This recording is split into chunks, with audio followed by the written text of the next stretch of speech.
জামিন সবকিছু এমনি এমনি তৈরি হয়েছে। ইমাম সাহেব বলেন না, এগুলো একজন স্রষ্টা আছে। সুবহানাল্লাহ।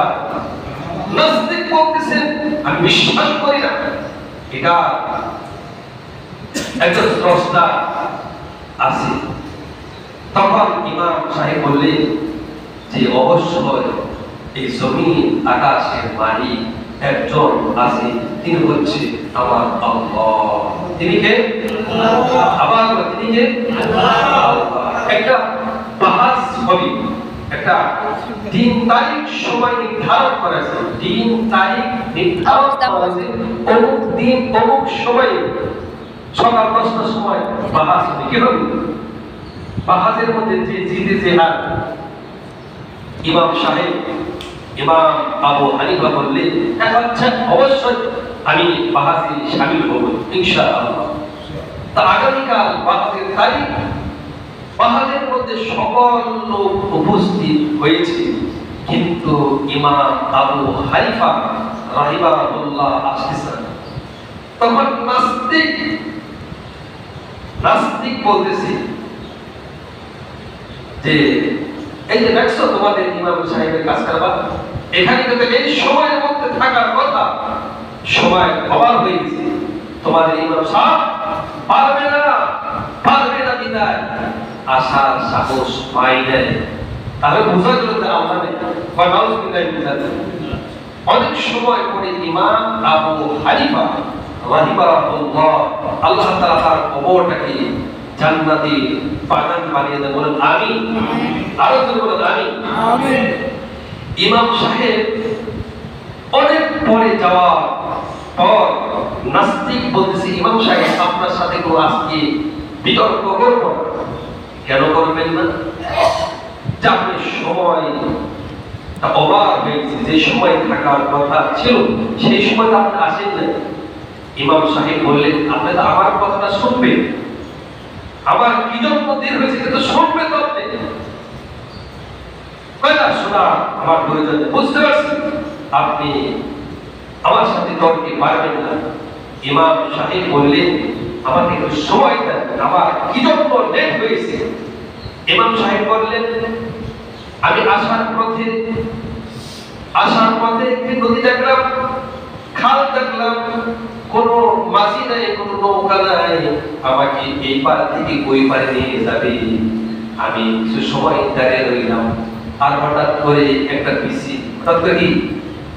বিসি ছবির উপর পড়লো, এরপরে চারা হলো, চারা থেকে বড় গাছ হইল, এরপরে কোথা থেকে জানি একটা কোরাল আসলো, কোরালটা গাছটা কেটে দিল, এরপরে কোরাল দিয়ে টুকরা করে সুন্দর করে সাইজ করে একটা নৌকা তৈরি হয়ে গেল। আর আমি যখন নৌকার মধ্যে চললাম, নৌকাটার সাথে সাথে এই পার আমাকে নিয়ে আসলো। সুবহানাল্লাহ। নাস্তিক বলতেছে দেখছো তোমাদের ইমাম সাহেবের কাজ করবা, একটা বিসি পড়লো, গাছ হলো, এরপর কোথাও থেকে দিয়ে করা আসলো, লোহা আসলো, ঠাস বাড়ি দাঁড়িয়ে দিয়ে নৌকা তৈরি হলো, নৌকায় বসলো, মাঝি ছাড়াই নৌকা। এটা কি সম্ভব? নাস্তিক বলতেছে।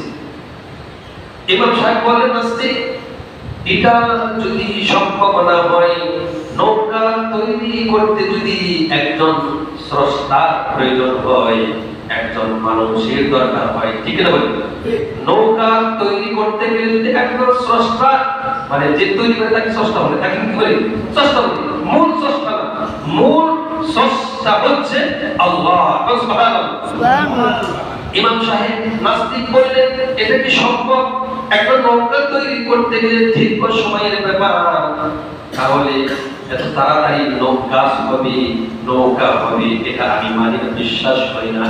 এইগুলা কাজ করতে গেলে সুরুকের প্রয়োজন এবং সময়ের ব্যাপার।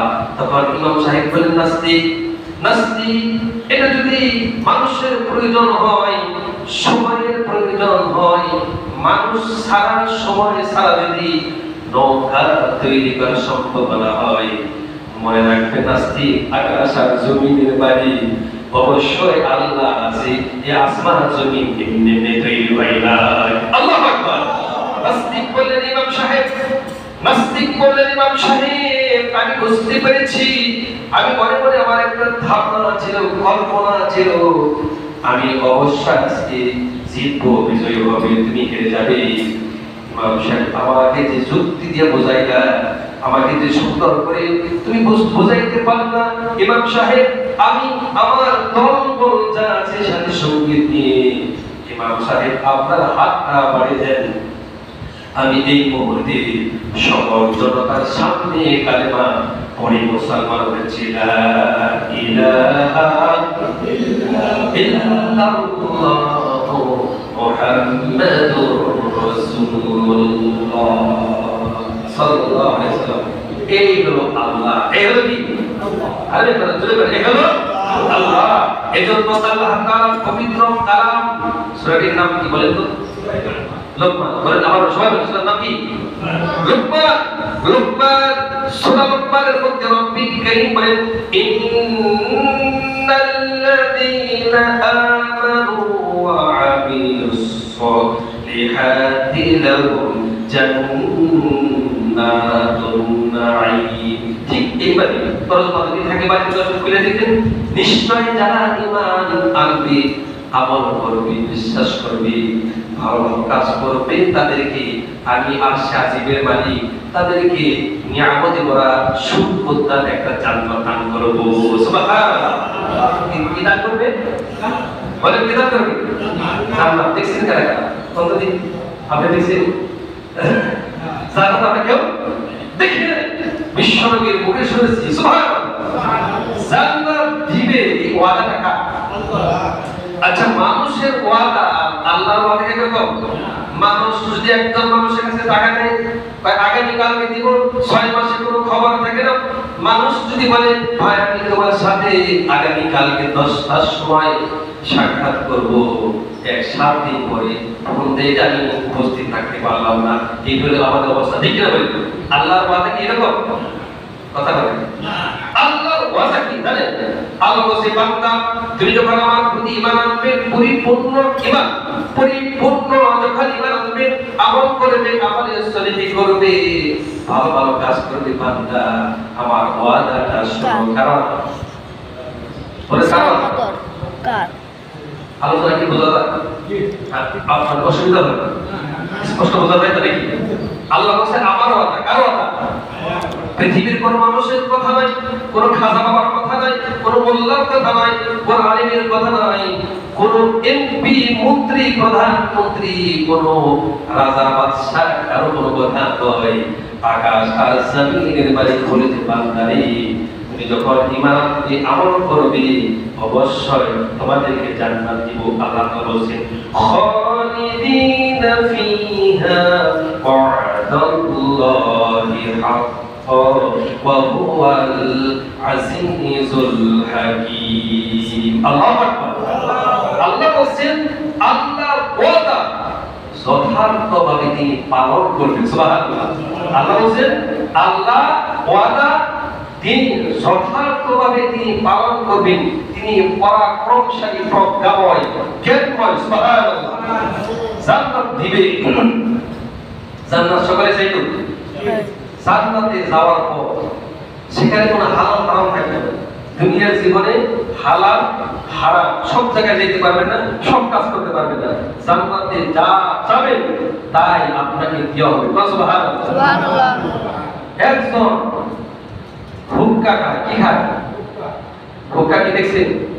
আমি দেখছি, মুরব্বীরা দেখছি। এখন তার হুক্কা দেয়, গড়গড় করে টান মারে, উপর থেকে চোখ কাটলা থাকে, হাতে টান মারে, ভিতরে গড়গড় পানি শব্দ। ঠিক করে বলে তারপর আশেপাশের লোক খুব করে ছুটে ঘুম পাকতে পারে না, ঠিক করে বলে। ঠিক করে বলে। এখন হুক্কা দেয়, এখন কি আছে?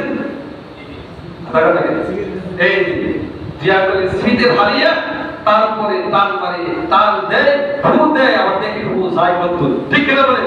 আমাদের অবস্থায় কয় হুজুর আল্লাহ তো সব দিব, আপনারা কইছি আমার তো বিড়ি খাওয়ার অভ্যাস। কি খাওয়া? হুক্কার বিড়ি খাওয়ার অভ্যাস। এই বিড়ি সিগারেট দিব? আল্লাহ বলছে, কে বলছে? যে সকল প্রয়োজন বান্দার মনে আশা আকাঙ্ক্ষার চাহিদাগুলো বান্দা বলবে আর তাৎক্ষণিকভাবে হাজির হবে। সুবহানাল্লাহ। হ্যাঁ, হুক্কা যদি কেউ চায় আল্লাহর কাছে, বিড়ি সিগারেট যদি চায়, অবশ্যই আল্লাহ হুক্কা দিবে। কিন্তু মনে রাখবে, ভালো জিনিস দিয়ে পচা জিনিসের কথা মনে আসবে না। সুবহানাল্লাহ। ঠিক না বলে? ভালো জিনিস দিয়ে পচা জিনিসের কথা মনে আসবে না আমার ভাইরা। এই জন্য যারা হুক্কা খান, বিড়ি খান, ওটার গায়ে কি লেখা থাকে জানেন?